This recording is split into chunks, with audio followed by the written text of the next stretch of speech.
Hey guys, what's up? Welcome back to the channel and welcome back to a new video. So we're actually going to be working on the F150 in this video.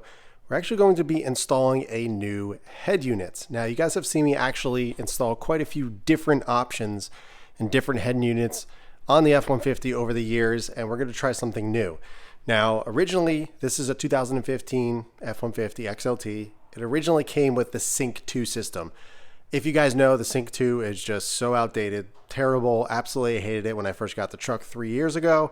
And I have since upgraded to the factory OEM Sync 3. The main thing that I use is CarPlay. So I use Google Maps, I use Spotify, and I wanted to get CarPlay in the truck somehow. And I found a company called Simply Michigan that supplied an OEM upgrade kit to the Sync 3. So I did that. Been really happy with it, but as you guys know, at this point, this truck is 10 years old now. So it's a bit outdated, but it's kind of the reasons why I love this truck. It's so simple, no crazy options or anything like that, just straightforward, and it's been great. But so after the Sync 3, we actually tried the iDoing head unit. It was the large Tesla looking screen that I installed about a year ago. I really enjoyed it. I thought it was great. But if you guys know and have been following me, you guys probably realized I have since removed it and sold that off. Overall, I just was not really happy with that unit. It looked great, had some great functionality, but there was too many glitches and too many problems with it that ultimately led me to remove it and not run it full time. I had issues with the backup camera. I heard that the remedy to that is actually to reground the factory camera in the tailgates, and you won't have those issues. I was having issues with the climate control buttons, the LEDs, the lights behind there were burning out very quickly. iDoing was kind enough, and they actually sent me out a new board. Put that in. A day later, they burnt out again. So I put the factory Sync 3 unit back in, and I've been running that ever since. However, Linkswell, which is a very popular company that I'm sure you guys have heard of, have actually reached out to me and said, hey, we have this really new, large 15.6 inch T Style XL head unit that we would like for you to try. We would love for you to install it, kind of show people how to do it, kind of run through the options and see what you think. So they actually sent this out to me. I'm very thankful that they did. This is about a $1,800 unit or so pretty pricey. So I'm curious to see if this is any better than the iDoing. I'll obviously let you guys know once I install it, but apparently from all the reviews and everything that I've seen, it's pretty good, much more user-friendly than the iDoing. So we'll see how this goes. So let's go ahead, take this out of the box, see what you get, and then we'll go ahead and start removing the Sync 3 and getting this in here. All right, so we got everything unboxed and out of the bag, and you really don't get much, which is good. There's not much to it. Really simple. I must say, right out of the box, this feels so much higher quality than the iDoing. The overall weight of this feels way more substantial. The knob here, I don't know if you can hear it, but it has a nice click to it. It feels like actually feels better than OEM. This is actually a button as well, so you can push it. I'll show you all the functions in a little bit, obviously, when we install it, but this thing looks incredible. The finish on here looks really nice. I'm telling you, this looks so much better than the previous one. Now, this is a really big screen. So as I mentioned, or I showed on the box, is a 15.6 inch screen. The other one was, I think it was like a 12 inch something or other. But as you can see, it's actually bigger, or it goes up higher above the dash. So you get the most amount of screen possible. We'll see how much I like it. Obviously, I like things looking like an OEM kind of unit, but this is a pretty darn big screen, I'm not gonna lie. The little extra screen that you get up there, we'll see if that gets to me and it bothers me, but right now, just the overall quality and how this thing looks, I'm really happy with it. So as you can see on the bottom, the hazards and your 360 camera, if you have those, as well as the traction control button, they all get relocated down here. Normally they're at the top, so all you gotta do is just run the wire harness down there. You get a blank button, which I will be using since I don't have the factory 360 cameras, but we'll do that once we install. You get all the harnesses and all the wires and everything you need. I'll go over which ones you need because there's a couple of them that you don't, depending on the options that you do have, you only use certain wires and certain plugs. So if you look on the back here underneath, there are all the plugs. Everything is simple and straightforward. All the plugs down there for the climate controls and everything, which is really nice. And I'm looking forward to getting this installed. So another cool thing is it comes with a warranty. This is actually a 2-year warranty. So if you have any issues or anything, obviously you have to fill this out and send it in. You have 2 years to reach out to them, get a replacement, get it fixed, get a refund, whatever it may be, which is really nice and reassuring. 2 years is a long time, and I'm happy about that. So some quick specs of this, we'll go over it, but it is wireless CarPlay, Android Auto, it's got all of that, so Everything basically that I need is here. It's supposedly supposed to work with the factory backup camera. It's got everything that you need. This is basically a tablet. So you got internet, you got everything that you can possibly need, Wi-Fi and all that, obviously connected with a hotspot. Again, I'll show you all the functionality of this, but really impressed so far with my initial impression, taking it out of the box. But let's go ahead, let's get the factory Sync 3 unit out of the truck, and I'll show you what to do next. All right, first things first, you actually want to remove the speaker cover. You just use a pry tool, get on the side and pop it up, and that comes right out. It's gonna be a little tricky to get out because you gotta apply some pressure, but it pops out. And there's 2 screws on the sides and the back of the speaker. They are 7mm. So all we gotta do is remove those. Then this whole piece is gonna pop out. There's some clips here as well. And then we'll have access to the back of the head unit. And then we can start removing the front trim piece. So let me get this off and I'll show you what's next. All right, so we got the top trim piece removed. Up top here, there's gonna be 2 7mm, and this is what's actually holding the front trim piece in. So once we remove these, everything else is just held on by clips, and we can pop the whole front trim out. Then we'll have access to the screws for the actual screen, the head unit there. Unplug everything, and we'll be good to go to install the new one. So not hard at all. Highly recommend doing this yourself.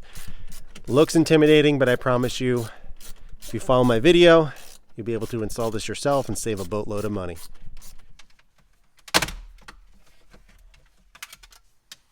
All right, so we got the main trim removed, the climate control, 2 plugs on the bottom.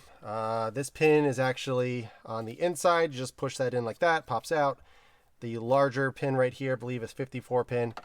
It is right here. Just click on that, it comes out. The top for the hazards, as well as the traction control, the little pins you push in are on the side. Now we're going to be relocating these down to the bottom on the new unit. So we're going to pull those through and kind of unravel some of the tape to be able to pull it down, but there's enough slack there. Now you can see there are 6 7mm, so 1, 2, 3, 4, 5, 6. So I've already started loosening this one up. We're just going to loosen all of these. All right, so we got all the screws removed. Now we're going to simply slide out the actual screen. There's going to be some things plugged in the back, and we're just going to pull them off. So this is the radio antenna. They all have little pins. You can leave that one. And we have the large one here. So we're going to push this little pin in. Little gray tab slides over. And you slide that out, and then we got the unit out. So as you can see, we got it from Simply Michigan. And yeah, that's out. So next thing we actually have to do is down here, we have to remove the CD player. So we're going to be removing that next. Really simple, same thing. There's 4 7mm, remove that. 2 plugs behind there. That slides out, and we can put everything aside. All right, looks a little crazy. I know, I understand, but here's what we ended up not using. Now, I don't have the 360 camera, so I don't need this main harness. So this is the 54 pin reverse converter. Don't need it, because as you can see, we got the 360 camera label, the reverse camera input. This is the one that I don't need. So if you do have the 360, use this plug. Otherwise, you're just gonna plug the main harness in, and you're gonna be using, I believe it's this one, which is the 12 pin. Also plug this box into the white plug there that's on the main harness. So that's aside. Here we got the Wi-Fi antenna. So that just screws right into this gold screw right here, the antenna. So I'm just using the 12 pin reverse camera one, which is this Headunit, the camera inputs. I don't use any of these except for this yellow one, which is the factory camera input, and this plugs into the factory plug. Down here we have all these wires. It's crazy, but we got the audio, RCA audio harness plugged in, and that's for the microphone. So I got that plugged into the mic. And then over here, this is for the SDFI output. Honestly, not sure if I need that. I don't think I do, but I plugged it in anyway just in case. Back here, we have, underneath I should say, we have the USB. I'm actually hoping the factory USB works, but something tells me that it doesn't. Got this one plugged in, which is a USB and phone link. So this actually, I believe, oh, wait. If I'm not mistaken, I think this plugs into the factory USB plug. So I think it works. We'll see. So I might not even need this one, the white one underneath here. Then we got the GPS antenna plugged into the blue one up here. The radio antenna plugged into the output underneath there. And then this one's already attached. I believe this is the SIM card. Oh, also I have a 4G antenna plugged in. I don't get 4G, but I have it plugged in anyway. So that is it. Now you also get another 4G antenna, which you can kind of see in there, 4G. And that plugs, if you want, I don't know why you need two. It plugs in that one. I don't think I need more than one. I'm not sure why there'd be two. I don't know. We'll see. 4G doesn't work anyway where I live, so I'm not too worried about it. But let me go ahead, kind of get everything plugged in, show you what I need and don't need, and then we'll get to slapping it in and showing you how this thing looks. So don't get me wrong, I hate electrical, I hate wiring, I hate doing this stuff, but this is really simple when you kind of break it down and look at what you need. Everything is very clearly labeled, which is nice. All right, guys, so here we are. I've been playing around with it a little bit. I actually powered it up to make sure everything works. We are good. Looks really beautiful. We'll go over that in a second, but kind of wanted to show you the plugs and everything that I ended up using. I actually ended up removing a few things. So I ended up removing one of the USBs because I'm pretty sure the factory USBs work. I didn't need the reverse camera out because it's actually in a different harness, the reverse camera, so I don't need that one. I also removed the SPDIF output cable. Didn't need that. I believe that's for other things. I ended up putting in both of the 4G antennas. As you can see, I got one here, one here. I also have the Wi-Fi over here, or one of these. Jeez, I'm getting confused here, but I have all the antennas plugged in. Apparently the 4G has a low and a high, so it's best to plug both of them in, so I did that. You want to make sure that you do the Wi-Fi one as well, because that wireless CarPlay will not work without that. Also, I ended up using the 54-pin harness. I don't have the factory 360 camera, but my plug is the 54-pin. Not sure of the reason, or if the truck is optioned with it. I just don't have the cameras. Maybe they just I'm not really sure. But either way, I ended up using the larger harness here that fit in here. Let's see. Everything else just plugs into the respective spots. So the plugs down here that were in the bottom, they plug right into the bottom there. This harness plugged into, oh, this was the bottom in the CD player, if I'm not mistaken. Yeah, this one was in the CD player. This one here did not end up plugging in. Now, there is a harness here that fits it, but when I plug that in, this is for a sub, which I do have. I have the factory kicker speaker, or the factory kicker sub, but when I plugged it in, this obviously didn't plug into anything, and it was causing some interference. But I left it unplugged and I tried it, and the factory, yeah, I got a little cut, sorry. The factory sub is working, so I guess it's routed through another harness working. So I don't know. I just left it unplugged because obviously I don't need it. So yeah, I'm not really sure about that one, but I left it unplugged. As for the radio, you're looking for the orange coax cable here that plugs into this. I have it unplugged right now because it was too tight. Too taut, so I left it unplugged now, but that just plugs right into that hole right there. And then you got the radio, and I believe that's it. The rear camera's working, so we're all good there. But let me go ahead, get this all organized, get it behind in the dash here. I'm going to put all my antennas up here on the vents right here. Apparently that is the best place to put it for the best reception. This is for the speaker up here, the center speaker. My only advice is to put all the cables through one hole. Don't put them through both. It gets a little confusing and a little hard to kind of shove everything back there. So I put everything through the bottom, so it kind of just tucks underneath nicely. And oh yeah, also through my microphone over there, I just put it through the bottom hole there, pulled off this little trim, and I was able to pull it through, and I usually put it on the steering column there, but I'll show you everything once it's all said and done. I want to get this thing all organized, use some zip ties, clean it up, and then we can play around with the unit. All right, so I have the kicker subwoofer, and I realized that it wasn't working. So I ended up plugging that one plug that I talked about I didn't plug in, and I plugged it into the auxiliary cable that we got going on here, the RCA auxiliary. Plugged it into this one, the left one. Didn't matter left or right. I am getting a little bit of feedback when there's no music on. I hear a little bit of humming. But obviously when the truck's running, you're not going to hear that. So I don't know if there's a better way to do it, but this works. I was playing around with all the different connections and everything. I just wanted to mention that. I don't think many people run the kicker sub. I do, so I wanted to mention that. But all right, so I'm going to get this back in place, put everything neatly away, and then I can give you a little bit of a walkthrough on this finally. All right, guys, it's actually the following day. I finished the install up last night, and what I wanted to do was drive around with it, get some use out of it, get used to the software, where things are, and see if I like it. I just didn't want to install it and then be like, hey, it's great or it's bad. I wanted to actually use it and then let you guys know. So after only a day, I will say right off the bat, I am much happier with this unit than the iDoing. I think this overall is much easier to navigate. Overall, it's just a better unit, in my opinion. So I'm just gonna go over a few things that I liked, that I use, and kind of go over some of the options and everything. Just briefly go through it. I'm not gonna get crazy with it, but 99.9% of things work.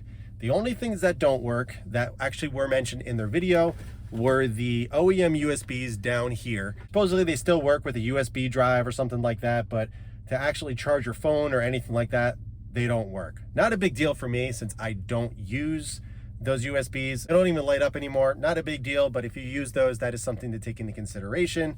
The second thing that I ran into, which is exactly what happened with the iDoing, is the door chime and the reverse sensor sound is coming through the gauge cluster as opposed to the speakers. And the reason why is because the sound on the OEM unit, once the car is unlocked, it goes through the head unit, then to the speakers. And for whatever reason, the head unit does not speak to the speakers when the doors are open or anything like that. So you get this sound as opposed to the cleaner, more updated sound through the speakers. So it's not the worst thing in the world, but if that bothers you, then obviously that is something I wanted to mention. So I will show you that the reverse camera works, the OEM reverse camera. It's been rating today, so that's why it's a little bit blurry, but it's really clear, looks great, pops right on. I didn't have to do anything. The other one had a terrible signal. This one, I didn't have any issues, so that is really nice to know. You can go to reverse settings. You can actually adjust the lines and everything, so you can change the angle and all that of where your truck is depending on what you have. Really, really nice. It works. I'm happy with that. And yeah, so the reverse camera works. Now you can also click on the camera here and you can just view it without it putting in reverse as well. It doesn't work while you're driving. I tried that, but cool nonetheless. But this is your home screen. This is what it looks like. I changed some things around. You can change the applications, but as you can see, it's really fast. There's no lag time. It starts right up right away, which is really nice. I downloaded a few apps, Netflix, YouTube, which is really nice. You can use your personal hotspot on your phone, or if you're connected to your network, wherever you may be, you can watch movies and YouTube and whatever you want. You can download whatever app that you need in the Google store. Radio works. I don't listen to the radio, but it does work. No problem with the signal or anything like that. Bluetooth works. You just connect it to normal Bluetooth so you can play music and all that stuff. From what I gather, this doesn't have factory navigation, which is no big deal, obviously, because I use CarPlay. I never use the factory navigation on cars, so not a big deal for me, but I'm pretty sure that this doesn't come with one. So if that is something that bothers you, keep that in mind. You can use Google Maps, you connect to your personal hotspot, and you can use Google Maps and all that. Another really nice function of this whole unit is that it retains a knob, and this is a multi-function knob. So this actually, in the media section, works as your volume. It also works as a mute button, so you can push it and it mutes it, which is really nice. Now, where is the climate control? All you gotta do is swipe over, and here is your climate, multi-function as well. This works as your temperature control, so you can change the temperature with this, or you can do it here, and then you push it, and you can also control the fan speed as well, which is really nice. But also, if you click climate, you got all this stuff here. You can actually click auto. Mine's a manual AC or HVAC, so I don't have the dual zone or anything like that, but it does, I believe, work in auto. But I typically just like leave it on 1 or 2. I just do it manually. You can turn the AC on and all that stuff, but all that stuff is right down here. You can go up here and select where you want the vents to go, and you can turn them off and whatnot, just like the factory one, but it's touchscreen here, which is really nice. And I found after doing it for a day or so that it's really easy to navigate, because this screen always stays here. Then all you do is just swipe over and you got all your controls here, which is really nice. Now, if you want to turn it off, all you do is just click there, it's off. And then when you're done here, it defaults back to the media screen down here. So if you notice, it'll go back in a second. So as you can see, it went back. I wish there was a way to be able to keep which one you want, and, it just stays on that one, doesn't go back, but it doesn't bother me too much, but keep that in mind as well. So if you have the dual zone climate control and you got heated seats, cooled seats, you have the heated steering wheel, and you want to change that up for all that to work, also all the ambient lighting, that works as well.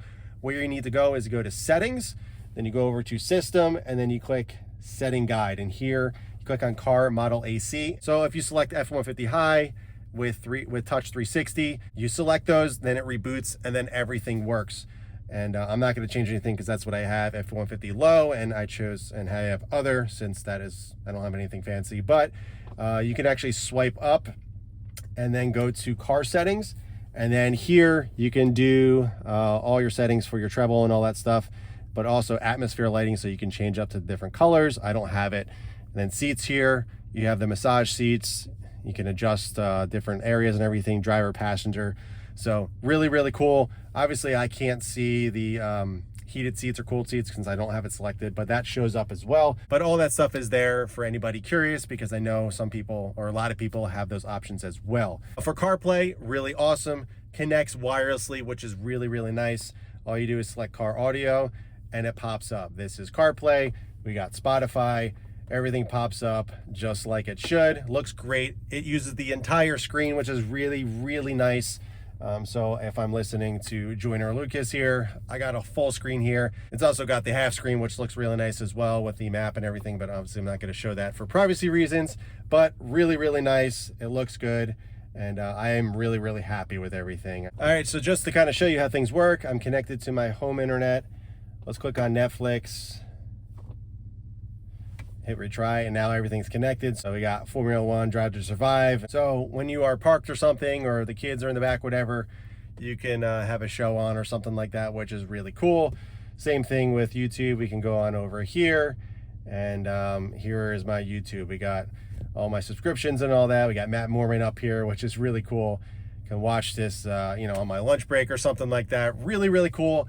The screen is super clear. Very, very nice, and I really like the overall size. This little extra up here doesn't bother me at all. It doesn't get in the way overall of my vision, of my view when I'm driving. When you're sitting in the driver's seat, it's kind of even with the hood, so you don't really notice the extra size, and I think it looks really cool. Not to mention the little detail down there, the little digital, telling you what volume it is and everything is really, really nice. And honestly, I am so much happier with this unit than the iDoing. It's just, honestly, everything works perfectly, minus the little chime and stuff from the gauge cluster, which is honestly not a big deal to me. So another thing to note, if you listen to XM radio, this does not come with the XM, so if you are a fan of that, take that into consideration as well. I don't listen to XM. I'm not honestly sure who listens to that anymore. Again, as I mentioned, I just use CarPlay, I use Spotify, I use Google Maps, and that is basically all that I need. And and you could also customize the home screen here. So I put all the apps and stuff that I guess I use often. Here you can just click climate as well. That pops up. And I got it working with my OEM Kicker subwoofer as well, which is really nice. So if I go over to settings and then I go over to audio, equalizer, you can adjust here. I kind of messed around with my settings. I actually started in normal mode, and then I kind of adjusted it from there. It actually sounds way better than the stock unit, which I'm very surprised about. I didn't think it was going to sound better, but it does. Then you scroll over here and you can adjust your sub gain and everything, and your filters and all that stuff. It sounds really good. I'm actually pretty impressed. I was not expecting much, but it does. And you can adjust the overall zone and stuff that you want it in. I just leave it in the center just because that works best for me. You also can use an external amp as well. So if you're doing something custom, you can use that as well. You can change the sound gain and everything for each different media source, which is really cool. Video, you can use an HDMI output as well. I don't use that, but that is on the back of the unit. So if you do use that, you can. User, you can do different boot logos, different navigation apps and everything. I just have it set on Maps, which is Google Maps. You can change the voice to, I guess Google is the only one. System is here, so all the settings. So wheel settings, this retains factory wheel settings. So I'm pressing the buttons on the steering wheel right now. Everything works perfectly. It didn't have to do that myself. It just came like that. And also you can upgrade as well. So if there is an update, you can update through Wi-Fi as well, which is really nice. Android settings. I can go through all this stuff here, different displays and wallpapers and tons of stuff. I like it on dark, the dark theme. I think it looks nicer, kind of all blacked out like that. Kind of goes with the theme of my truck. So the wheel settings, if you were to change anything, if you wanted to, you can go here and change up the buttons. I just didn't even mess with it. And after a day of using this stuff, I'm kind of used to where everything is. It does take a little bit of trial and error, a little bit of adjustment, but honestly, after a day, everything is fine. It works great for me. You can turn reverse mute on. So you can actually, if you're reversing, you can have the music turn off. Actually, I'm gonna turn that off. I don't like when the volume goes down when I'm reversing. I could just adjust it myself. So I'm gonna turn that off. I didn't realize that was there. For F-150s, this works from 2015 to 2020. And then for Super Duties, it's 2017 plus. So this is obviously available for other trucks as well, not just F-150s, but honestly, for an F-150, this is 100% worth it. I do think this is a definitely worthy purchase over the other options out there. I love the size, the overall quality, everything is super fast. There's no lag time. There was no questions or anything. I did reach out to Linkswell to ask about the sound going through the speakers. They're actually going to speak with their engineers to let me know if there is any adjustments or any changes that they can make to get that to work. To me, that was a very small con. The pros outweigh everything for me, and I'm going to be keeping this in my truck full time, and we'll see how this thing obviously lasts over time. I will update you guys in the future how this thing is doing. I drive this truck every single day, so it will get plenty of use. So I will update you guys in the future. I will leave a link below if you want to snag one. Definitely a little pricey, but I think it is 100% worth it. It gives you a ton of options. It updates your interior. I got the Living It Up cluster over here, the digital cluster, which updates my interior as well. So we got some really, really nice stuff going on over here. We got the Raxium vent gauge, and it just, this 2015 F-150 just completely updated itself with everything that I did, and I couldn't be happier. So that is gonna do it for this one, guys. If you have any questions at all about the unit, the truck, leave it in the comments below. I'll be more than happy to answer. But in the meantime, keep it clean, keep it simple, and I'll catch you guys in the next one.